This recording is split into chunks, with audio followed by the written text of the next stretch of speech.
বাংলাদেশে অদ্ভুতভাবে সেনাদের মধ্যেই দুটো ভাগ হয়ে গিয়েছে। একাংশ বলছেন যে তারা সেনা অভ্যুত্থান চাইছেন, আর একাংশ একেবারেই বলছেন যে না, তারা চাইছেন না। কি অবস্থা এই মুহূর্তে বাংলাদেশের? একদম আপনি ঠিক বলছেন। আপনাকে ধন্যবাদ, আপনার দর্শকদের। তো বিষয়টা এইটাই, বাংলাদেশের মানুষকে এখন কুড়ে কুড়ে খাচ্ছে যে তারা একটা ভয়াবহ একটা অনিশ্চিতকর পরিবেশের ভিতর চলছে, যে তারা বুঝতে পারছে না কি হচ্ছে। জীবনযাত্রার যে মান যে অবস্থায় চলে গেছে, এটা একেবারে অসহনীয়। তো তো তারপরে একটা বড় ধরনের তারা একটা ষড়যন্ত্রের আভাস পাচ্ছে, যে পাকিস্তানের আইএসআই চিফ যখন ঘুরে গেল, তারপরে আর্মির ভিতরে এটা এটা ওয়াইডলি সার্কুলেটেড বিষয় হয়ে দাঁড়িয়েছে যে যে কোনো মুহূর্তে আর্মির ভিতরে একটা গন্ডগোল লেগে যেতে পারে।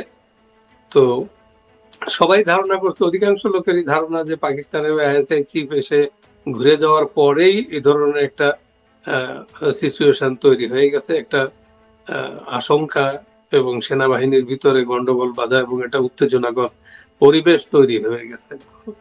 তো এখানে একটা জিনিস মোটামুটি ক্লিয়ার হয়ে গেছে, যে ক্লিয়ার মিনস সবার কাছেই, সব জায়গায় আলোচিত হচ্ছে যে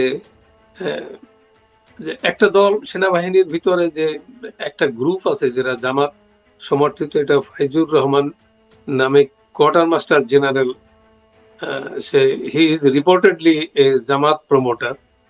তো এটাও ওয়াইডলি সবাই জানে। তো এবং সে সেনাবাহিনীর প্রধান হওয়ার জন্য একটা কম্পিটিশনে আছে একটা। তো এই ধরনের একটা খবর সব জায়গায় বিরাজ করছে, যার জন্য সারা দেশের মানুষ একটা শঙ্কার ভিতরে চলছে।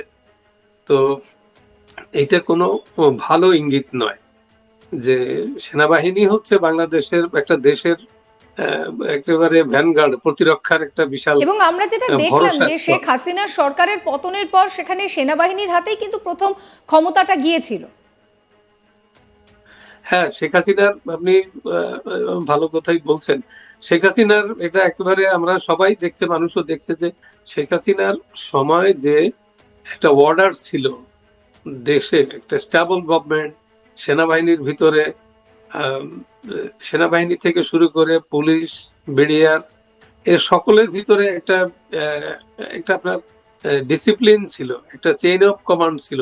এখন কিন্তু সিরিয়াসলি চেইন অফ কমান্ড একটা থ্রেটেন্ড অবস্থায় চলে গেছে। এটা বোঝা যাচ্ছে যে সেনাপ্রধান এখন সামলাইতে তার কষ্ট হচ্ছে, তাকে বিভিন্ন ধরনের এখন তাকেও তো, সেও খানিকটা রহস্য পুরুষ হিসেবে আবির্ভূত হয়ে গেছে এবং তাকে কেউ বুঝতে পারছে না যে সে কোন দিকে কি করছে। তবে একটা জিনিস বোঝা যায় যে সে মোটামুটি সেনাবাহিনী, এই ধরুন জামাত জঙ্গি জেহাদিদের দিকে যদি কোনো কারণে কোনো একটা দুর্ঘটনা ঘটে যায় সেনা আর্মিতে, তাহলে দেশটা ধ্বংস হয়ে যাবে, এই দেশের অস্তিত্ব হুমকির মুখে চলে যাবে। এই কথাটা সাধারণ সেনারাও বুঝে। আরেকটা যে কমন ইস্যু আছে সেনাবাহিনীর, যে তাদের যে এই ওভার দ্য ডিকেডস, যে বাংলাদেশ সেনাবাহিনীর একটা গ্লোবাল রেপুটেশন আছে, তার কম্পিটেন্ট, স্কিল্ড এবং ওয়েল বিহেভড, এটা জাতিসংঘে এই ধরনের একটা আছে, রেপুটেশন আছে, যার জন্য সেনাবাহিনী অধিকাংশ আমাদের দেশে মেজরিটি, সবচেয়ে বেশি সংখ্যক সদস্য বাংলাদেশ থেকেই জাতিসংঘে যায়, এবং এটা একটা লুক্রেটিভ জব।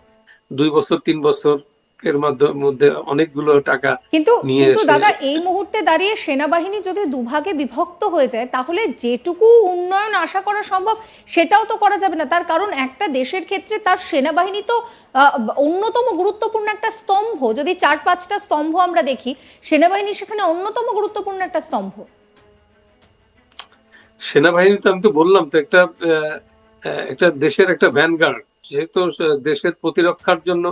তারপরে আমাদের সেনাবাহিনীর সদস্যরা অনেকগুলো ইয়াদের মাইলস্টোন আছে, তারা অনেক বড় বড় কিছু কাজ করছে, যেটা গঠনমূলক, যেটা ইনফ্রাস্ট্রাকচার তৈরির জন্য, এবং আরো অনেকগুলো সেবামূলক কাজে এদের।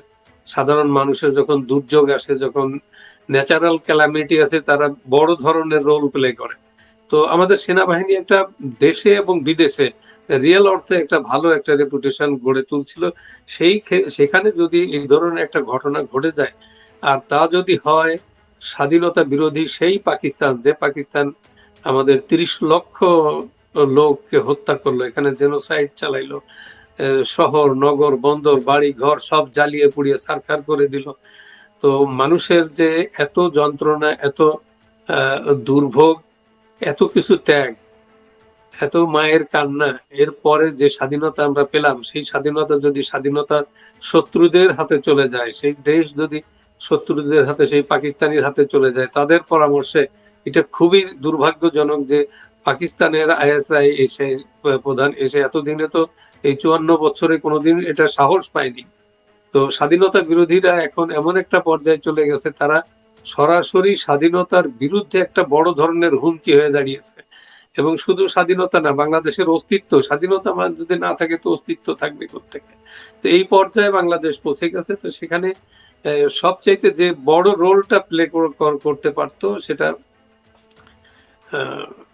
সরকার করতে পারতো, কিন্তু সে সরকারের যে অবস্থা, তো সে তো দেখা যাচ্ছে যে জামাত জঙ্গিরা তার কাছ থেকে হয় সে তাদের উপর ভর করছে, অথবা জঙ্গিরা তার উপরে ভর করছে, পাকিস্তানি ভূত তার উপরে চেপে বসেছে, এরকমই মনে হচ্ছে। তো এই সব কিছু দেখে বাংলাদেশের মানুষ আসলে খুবই শঙ্কার ভিতরে, খুবই উত্তেজনা এবং খুবই একটা অনিশ্চিতকর অবস্থার ভিতরে দিন আতিপাত করছে। এটা খুবই ভয়াবহ।